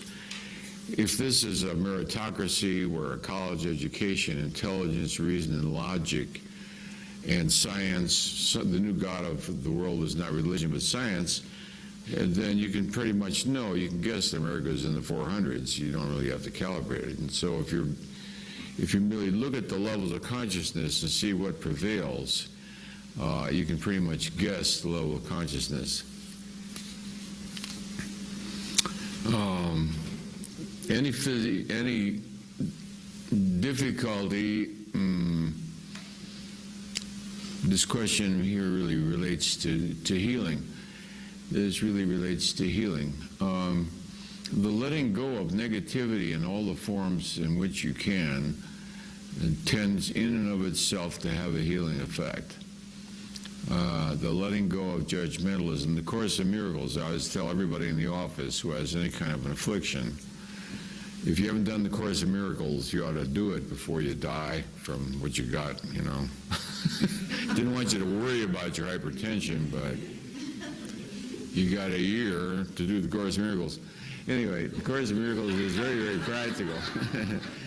If you got cancer, high blood pressure, whatever ails you, the Course in Miracles, and I did original research on them, and they first came out, you know, and I knew the Cushes, and I knew Helen and Bill and all those people.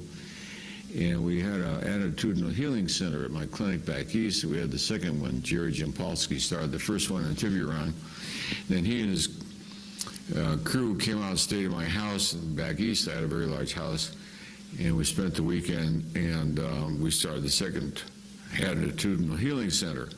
The purpose of the attitudinal healing center was to practice the principles of the Course in Miracles, no matter what the ailment was. So we had people with multiple sclerosis, all kinds of illnesses. I've seen every kind of illness that walks the planet remit, go into remission, and heal itself. And the Institute of Noetic Sciences has records, proven medical records of something like 86,000 miraculous cures and healings from every affliction known to mankind. We noticed that beyond, I won't even say what that number is because people jump to that number and read that lesson and skip the ones that precede it. But when you get to a certain level of those lessons, you're only subject to what you hold in mind, and you can begin to deny, refuse, and release it and recover from it.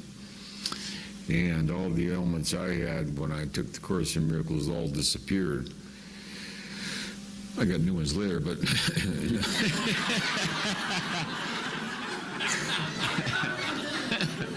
I'm working on them. No, they're not actually illnesses. Yeah. Anyway, the Course in Miracles. So I always tell everybody, if you've got a physical ailment, no matter what other spiritual work you're doing, do the Course in Miracles because, first of all, it's hysterically fun. I mean, I'll never forget the first lesson. Here I am a psychiatrist, and the lesson is, nothing your mind thinks means anything. Whoa, whoa. I almost fell off the toilet. It was hysterical. I mean, I recognized the genius of it. This is genius. Instantly, I saw the genius of it. Nothing your mind thinks means anything. Whoa. I knew this course is for me. So the course is beautiful. And, you know, Science of Mind, the 12-step groups, and Course in Miracles are all beautiful ways of transcending the negatives and putting you in a very good place All of them will take you in the high 500s. Alcoholics Anonymous calibrates at 540. Of course, the Miracles calibrates at 600. So to get out of the bottom of the box and transcend to higher levels,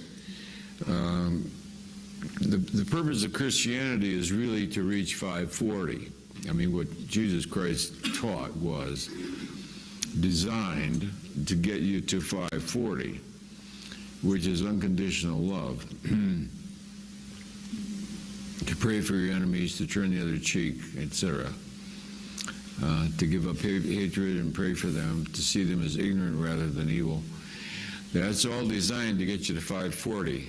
And from 540 on, anybody who reaches 540 has no worries in this universe, because 540 is heaven and beyond. And 540 is also, I think, the lotus land of Buddhism. I never calibrated lotus land, but I think calibrated would be about the same. Lotus land is about 540 resist. Okay. So the Buddha, you see, Buddhism has various schools also. And Lotus Land Buddhism envisions the Buddha, who then has a different name because his function is different, as the Buddha of salvation, that you're not, there is a certain understanding that the negativity of this world is so severe that the average human is unlikely to reach enlightenment from this plane. That it's like the gravity here is so strong that to transcend the level of gravity of the consciousness of this world is so unlikely that it's better to be practical. Aim for 540, which is heaven, and from heaven you don't have to worry, because heaven at 540 is beyond the tremendous gravity of so much negativity. And so in that function, the Buddha stands for the Savior. He's the Buddha of salvation and the Buddha of Lotus Land Buddhism. So Buddhism and Christianity, the Lotus Land Buddhism and Christianity are very practical, very practical. Reach 540 and you don't have to worry, because from there on, the great beings will lift you and you'll be okay. So I don't worry about anybody once they reach 540. I don't really worry about anybody once they get to 500. And I really don't worry about anybody when they're in the 400s or even the high 300s. I did Walmart, and Power versus Force, we calibrated Walmart. And Sam Walton and I corresponded back and forth. I approved of Sam Walton because he stood for integrity. And he liked the book, and anyway, I think we calibrated Walmart. In those days was like 380 or something. Well, 350 and up is willingness. So Walmart, when you walk into Walmart, their attitude is, how can I help you, right? That's willingness. And we have friends that if you're carrying packages out to the truck, they run over and say, can I help you? Can I help you? So that's a very positive level, when the world at the time was 190. And here's Walmart at 370 or something. So anyway, we predicted that Walmart would do well.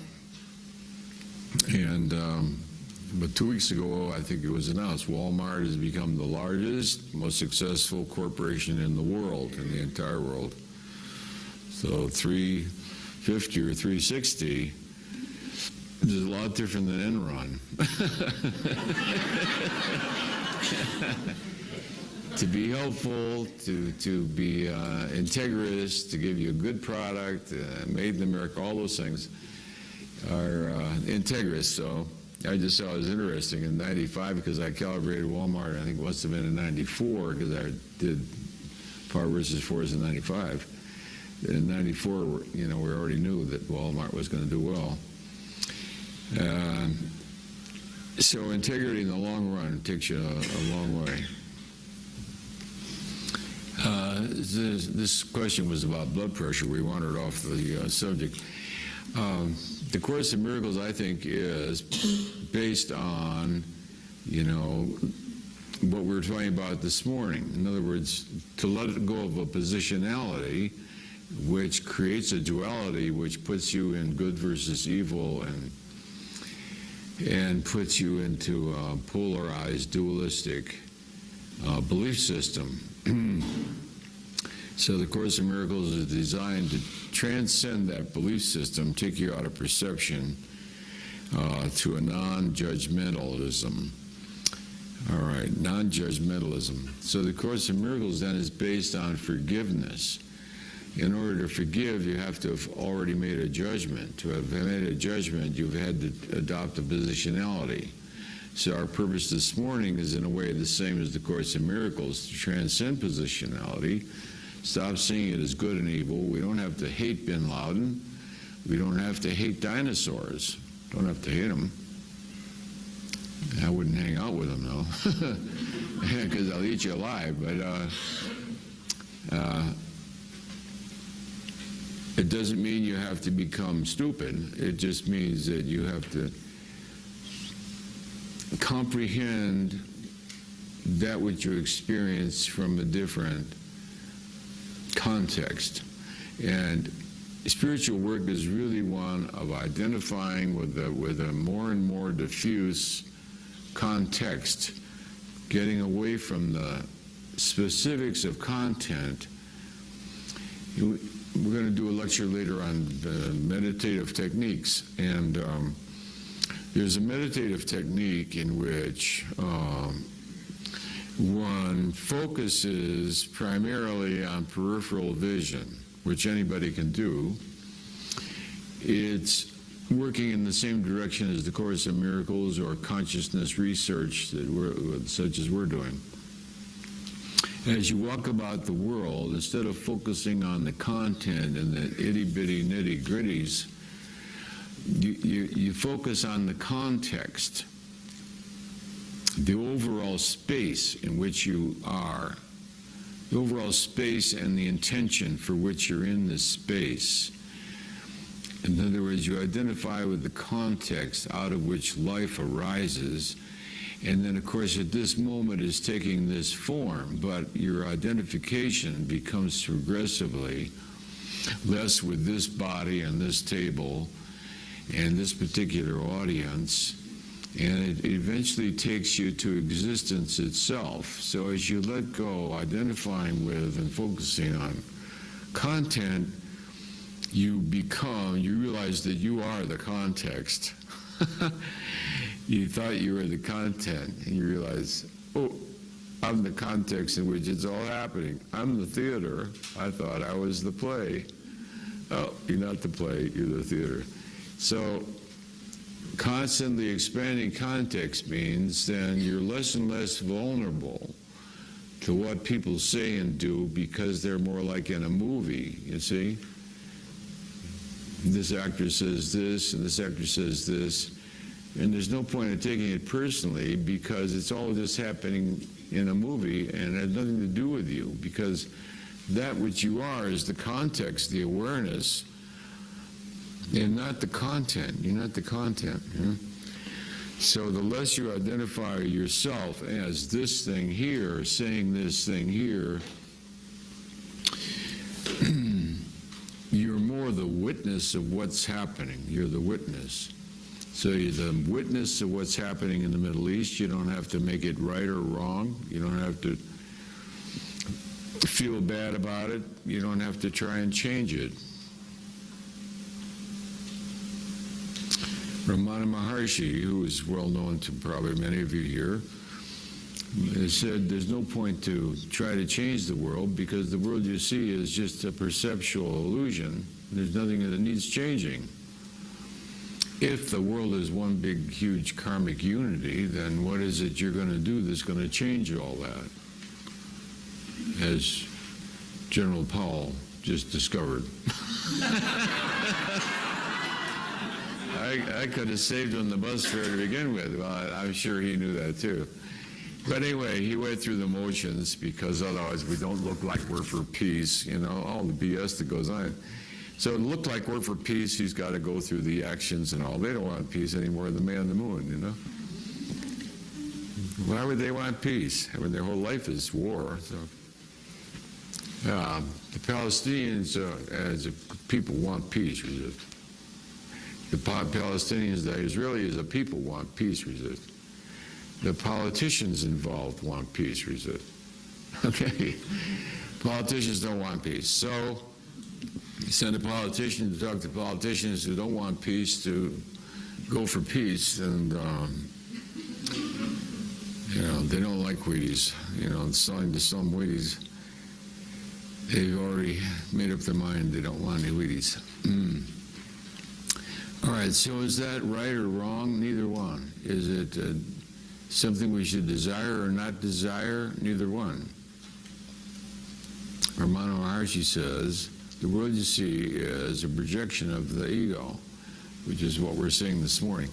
So how to then change what it is you're projecting? So we won't see the Middle East as good or evil. We'll see that it's not too evolved, right? 70 is not too far along. It's over here someplace. It's not too far along in the evolution of consciousness. It's sort of not too far from where we showed this last week, but I just wanted, or last time, for those of you who haven't seen it.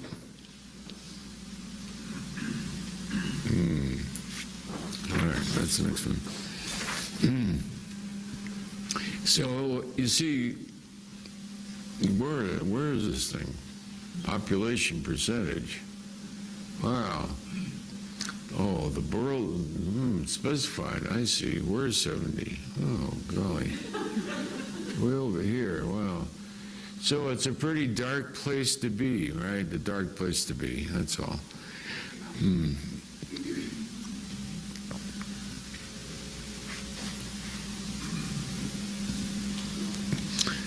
To transcend good, the opposites of good and evil, right and wrong, is already a major spiritual advancement, because it means to let go of positionality and judgmentalism. A positionality is, after all, a judgment. The Course in Miracles says, let go of all judgments, and then perception is replaced by vision. You see the magnificence and the beauty of life without projecting anything onto it. So that which is, then, is beyond categorization and beyond descriptive terms. And it just stands forth in the brilliance of the divinity of its creator. All that exists is innately a manifestation of God. The non-form within form is the presence of God within all of creation. Nothing can exist otherwise. And the letting go of positionality, then, in one instance, suddenly, at least in this experience, there were a number of experiences, incredibly beautiful. The snowbank and with my father and many other similar ones. But the one that happened in '65 was very sudden and unexpected, in which all becomes totally silent. And the wording and the talking that people do, which to this day I have difficulty understanding, and I have to say what many times, because it's the silence that predominates, and the noise is the noise, the words, the verbiage is in the background. And you have to focus on it and bring the verbiage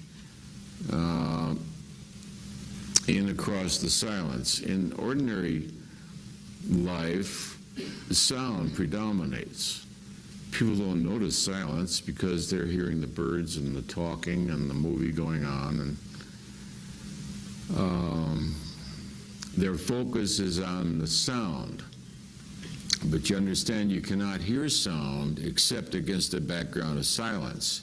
It's because of silence that you can hear sound. Without silence, you can't hear any sound. For the same reason that without the emptiness of space, you could not discern an object. Without the non-form of consciousness, you would not be able to comprehend, perceive form. It's because of the formlessness of consciousness you can perceive form. It's because of the silence that you can hear sound. And in that state, one is the silence and not the sound. And people are into sound all the time. And anyway, in trying to readjust to the world, one has to readjust to focusing on sound and verbiage and meaning and all that, but it's tiring. And you have to say what all the time. Which makes you sort of stupid, but if people explain it, then I guess your intention to comprehend is what makes it comprehensible, you know. Otherwise, it's not really comprehensible. It's because the presence prevails as the primary reality of which you're aware, you know. Are there any more questions before we go on? I think I answered them all. When you said the Middle East was 65, Yeah. I'm curious to know whether if you looked at the different components of that, say Israel, the Palestinians, maybe something, that would be different. No, because my interest is in the context and not the content. My interest is in the context of the phenomena. So the phenomena, see, because I'm not interested in identities. The phenomena is coming out of an energy field at about 70. That's the field that prevails there. And those people are dominated by that level of consciousness. So 70 is dominating the field there. Just like in other situations, other levels of consciousness. Let's say in everyday America, the prevailing level is 431. That's the level you're expected to live up to. You're expected to be able to read and write and know how to make out your income tax.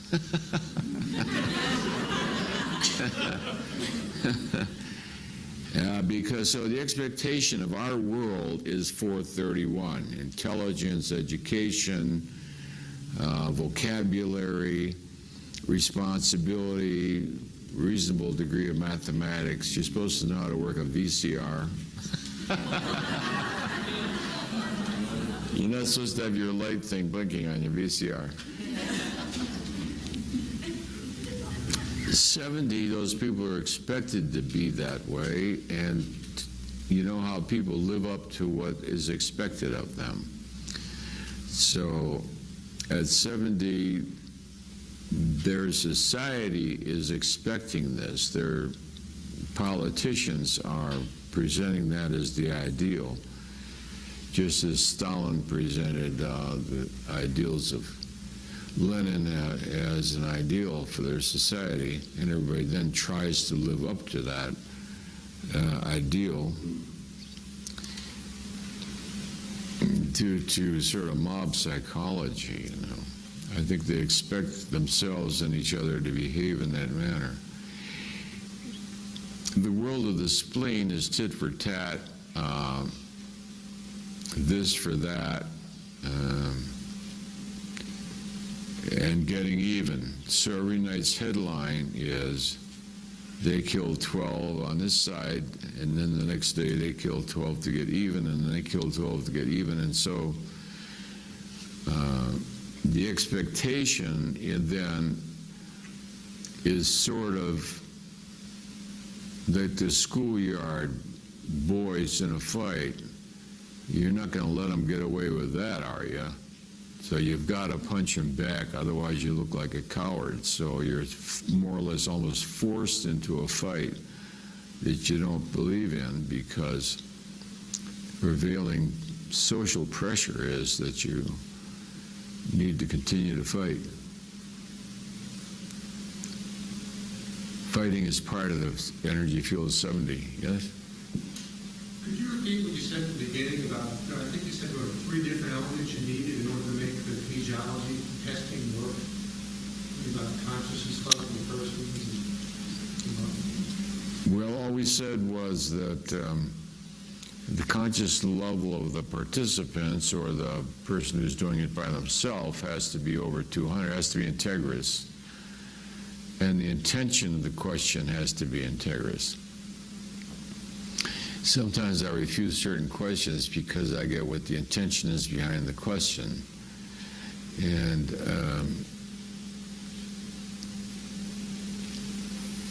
therefore it's not really appropriate to do it. When you're identifying more with context than with content, then you see you become the context. You don't become the context. You identify, you realize that you are the context out of which it is all arising. It is because of your consciousness, the presence of your consciousness, that the mind is thinking thoughts without your consciousness there. So you are that which activates the mind to even think. So your identifications become progressively more one of context. And the self, with a capital S, is that out of which, and at one with all that is. So as you let go with content, you become more and more context. Yeah, that sort of takes us up the hill here. Anyway, I just thought that's sort of interesting. See, when you look on this, then your expectations of the world change. You say, where is 200 here? Huh? 200. This much of the world population is not up to the level of integrity yet. So you can't expect them to be integrous because they're not there yet. It would be like asking a Tyrannosaurus Rex to please be considerate of the feelings of that little goblin-looking thing you just ate, you know. It doesn't much care about that. So these are really, enlightenment then is really, I don't know how you work this thing.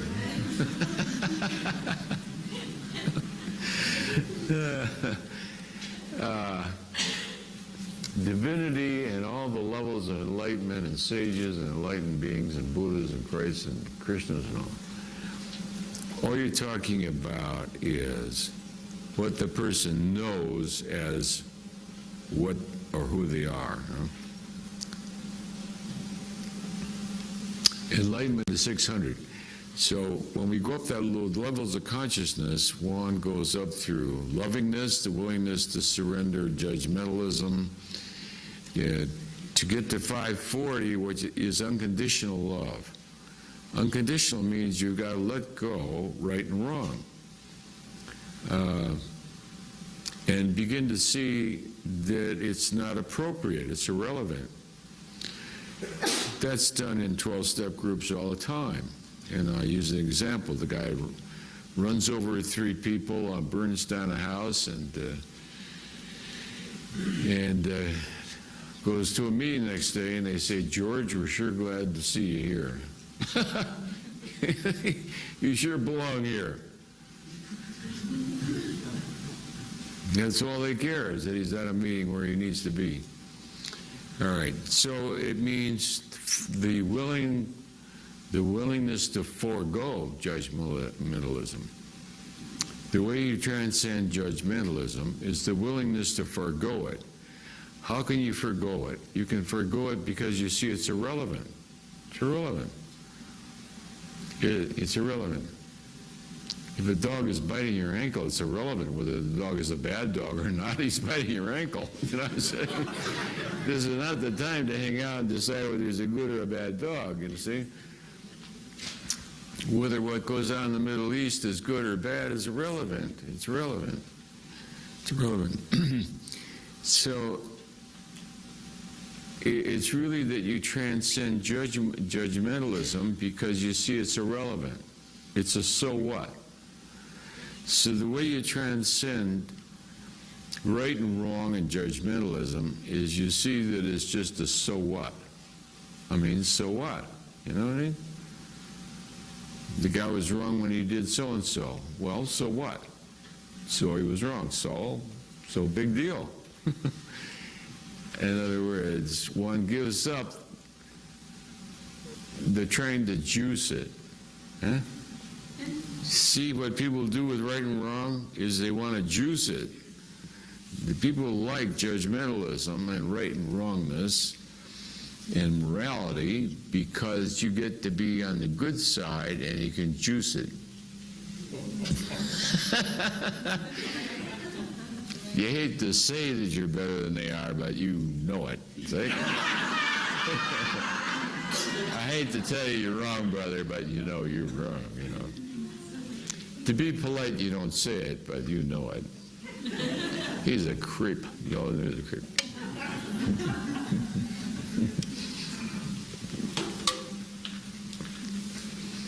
All right, so the lower levels of consciousness all have their payoff. The way you transcend them, you don't have to transcend those levels of judgment. All you have to do is transcend to say no to the payoff. And as you let go of the payoff, they disappear. When you don't take glee in putting your thumb in somebody's eye anymore, you stop putting your thumb in people's eye. It's because you're getting off on it. Take that, you. What's those people on television every night on television, throwing rocks at the Israelis, and the other side, the Israeli kids are throwing rocks at the Palestinians. I mean, they're just loving it. You see that? Man, they're having such a ball. Take that, take that. It's the juice they get out of it that hooks them in it. So people, the ego, what is the ego addicted to? This is a great moment in history.